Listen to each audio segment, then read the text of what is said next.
na tela, pegar o mouse e circular, né? Então, tem N possibilidades. De prosódia, por exemplo, oi, tudo bem?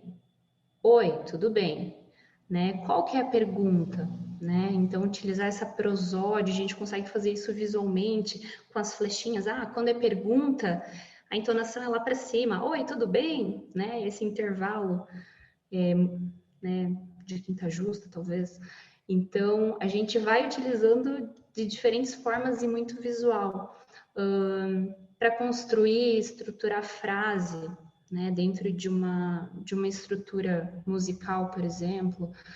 Então, também consigo trazer muito visual. A criança, a gente vai, que nem o André comentou, tem a questão do delay, né, com certeza.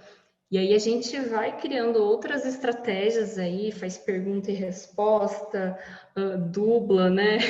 Só mexe a boca, finge que tá cantando junto.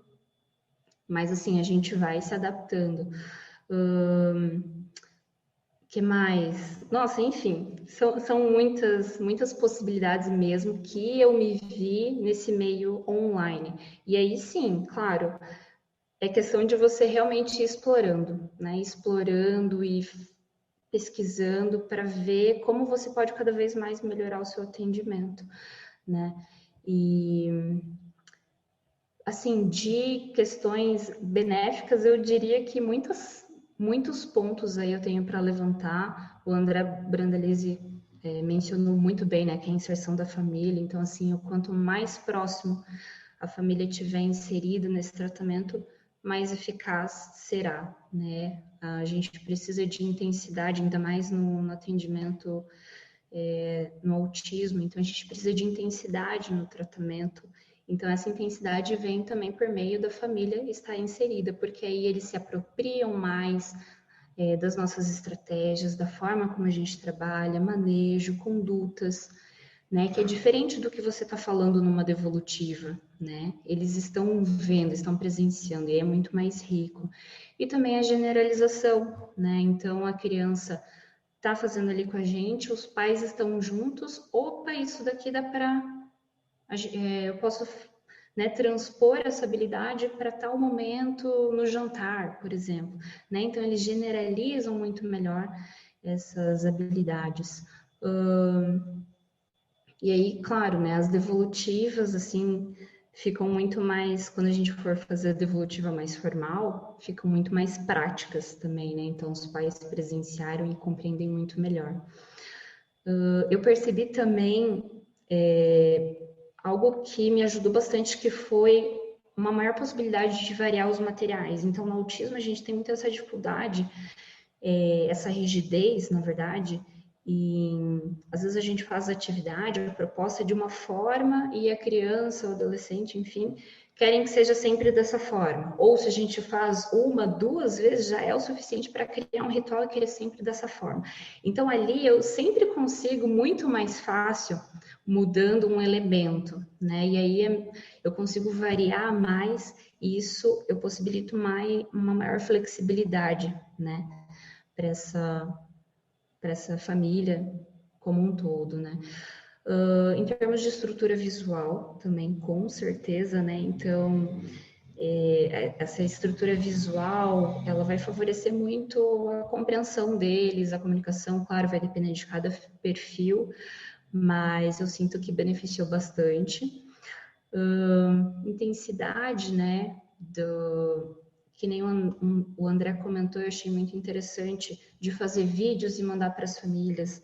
Então, eu me vi também nesse movimento, né? A gente fazer vídeos, até mesmo para intensificar o trabalho, para eles poderem, enfim, ter mais possibilidade de repetir, né? Porque quando a gente fala em intensidade, a gente está falando em ter motivação inicialmente, né? Porque você trabalha com a motivação dessa criança, desse adolescente, e com a motivação ele vai querer repetir. Então, aí sim a gente consegue, com esses vídeos, por exemplo, eles repetirem mais vezes e aí sim consolidar melhor e ampliar e generalizar nessas aquisições desenvolvidas ali na musicoterapia. Deixa eu só comentar uma coisa, Priscila. Algo que eu venho percebendo também. Pelo menos as minhas famílias, aí tem um fenômeno interessante que foi acontecendo, que as famílias foram cansando. Não as crianças, mas as famílias foram cansando. E é algo para a gente ir conversando, né? É algo para a gente pensar. E talvez até porque tudo é tão novo que talvez seja algo interessante de nós clínicos, Priscila, supervisionarmos também isso, né? Eu fiquei me perguntando, será que teria outros jeitos de eu motivar a família? À medida que a família foi me dando sinais de que já ia espaçando me darem feedback, iam recebendo os vídeos, mas ficavam em silêncio. Então tem uma série de informações bem interessantes para nós, né? Do engajamento do sistema. Isso é um ponto, e eu e a Priscila temos experiência com autismo, mas eu soube de colegas musicoterapeutas que tentaram telehealth, Cláudia, com idoso, e idoso institucionalizado, que dependem daí, Priscila, não de uma mãe e de um pai, mas dependem de uma disponibilidade, às vezes, de um celular de uma enfermeira ou de uma cuidadora. E aí vai trancando. Né? Então, é só para a gente. Eu quero deixar pontuado nesse podcast que nem tudo também são mar de flores. Mas, repito, gostamos de perrengue. Então, tem desafios pela frente, né? Porque não é só o concreto também. Eu fui falar com uma pessoa sobre telehealth e a pessoa, um pouco, acho que de uma forma até mais resistente. Sim, André, mas não tem todo mundo com internet. Mas isso é o de menos, me parece, porque a gente pode ajudar famílias a encontrarem maneiras, seja em lan house, seja via uma instituição. Eu acho que isso não é o maior problema. O maior problema, sempre me parece, que é a questão relacional. Sempre é tu querer fazer, né? A gente, quem tem experiência vê, a Priscila, a Cláudia, a Lilian, eu tenho famílias muito pobres aqui em Porto Alegre, que dão o seu jeito, sabe?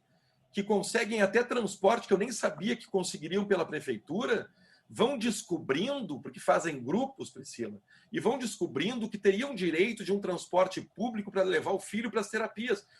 E aí conseguem, versus ficar chorando. Então, eu acho que sempre, mas eu não estou culpando quem não tem essa força. A gente está aí também para ajudar alguém a se motivar. Mas eu não acho que a tecnologia seja barreira quando se está motivado. Mas eu acho que é um trabalho nosso como clínico para também saber engajar via tecnologia, porque o olho a olho fica mais distante daí, né? As famílias interromperam reuniões presenciais também, parou tudo de presencial. E é bem diferente quando a gente tem um olho a olho com pai e mãe, né? A ponto de eles chorarem, a ponto de a gente, né, alcançar o clínex, o silêncio aquele da presença terapêutica. Isso tudo fica faltando, né? Exatamente. Mas são desafios pela frente, né? Eu totalmente Sim, concordo que não é só um presente, é um futuro para a musicoterapia.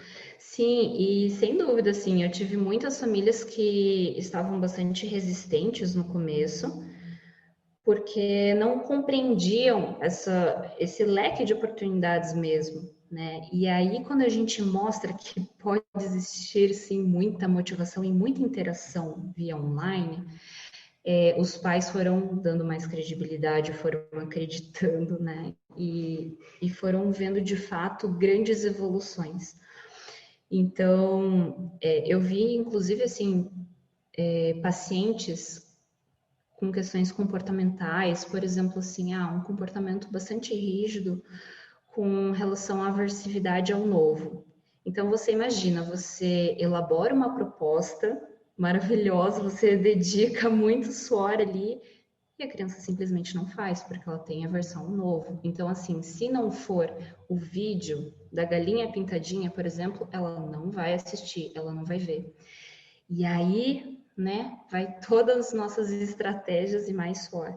Então, assim, o que a gente pode fazer nessas situações? Eu me vi dentro dessa modalidade online conseguindo também transpor essas dificuldades que de certa forma também facilitaram essa flexibilidade, né, dessa rigidez dos comportamentos. Então, por exemplo, eu não vejo também como impossibilitar totalmente, né, desenvolver as habilidades, mas o paciente ele conseguir aceitar essas novas propostas, eu acredito que seja uma grande dificuldade que eu me vi superando nesse meio online. Então, por exemplo, a criança tinha muita versão novo. O que eu fiz? Trouxe segurança para ele, familiarizando ele, trazendo recursos da casa dele, então os brinquedos dele, a comida dele, enfim, elementos da casa dele. A mãe tirou foto, a gente colocou junto ali no vídeo, a gente colocou nos slides, formou uma proposta, trazendo os elementos que são próximos da criança para que ele consiga ir quebrando essa rigidez. E aí a criança foi aceitando. Antes era mão no rosto, não aceitava de jeito nenhum, e aí a gente foi num gradual muito acelerado e muito bom em termos de evolução, e a criança foi aceitando. Então, assim, utilizamos o que era dele, né, nesse meio virtual. Então, assim, mais um ponto que eu percebi que houve, que eu percebi que foi possível mesmo, né, trabalhar comportamentos e que, de alguma forma, a gente encontrou ser benéfico por esse meio online. E aí, claro, desafios a gente tem, né, como, né, vocês comentou já o delay, né, então, isso, claro, dificulta, mas eu também não digo que é impossível, assim, a gente cantar junto, a gente compor, enfim, né? Então, por exemplo, quando eu preciso cantar junto com a criança, enfim, a gente está estruturando, às vezes até com conjunção de frase, eu preciso que a criança construa esse pensamento, construa a frase, e aí a gente precisa cantar juntos. Muitas vezes eu inicio, porque quando eu inicio a música, para mim vai ficar atrasado quando ele cantar, mas para o paciente, para a criança, não. Então eu inicio cantando, ele entra e aí para ele tá no tempo, né? Ele tá dentro. Para mim não. E aí, claro, a gente precisa, né, ficar ali firme para não sair, mas assim, para ele estar dentro. Então assim, é uma estratégia, né? Tem também, eu sinto que às vezes dá o gate, que é como se. No fone eu não percebo isso, mas quando corto o áudio, quando ambos falam ao mesmo tempo, então corto o áudio do outro. Isso eu percebo quando não tá de fone. E aí, claro, eu não uso fone porque às vezes tem que levantar, dançar, né? Então é mais complicado. Isso é uma coisa muito ruim, assim, porque em alguns momentos a gente precisa pedir para ele repetir. Daí, se a criança tem, às vezes, uma intolerância a pedir que repita, já pode, sabe, ficar mais irritada, né? Então, às vezes a gente pede daí para a mãe, enfim. Então, a gente vai dando os nossos jeitos.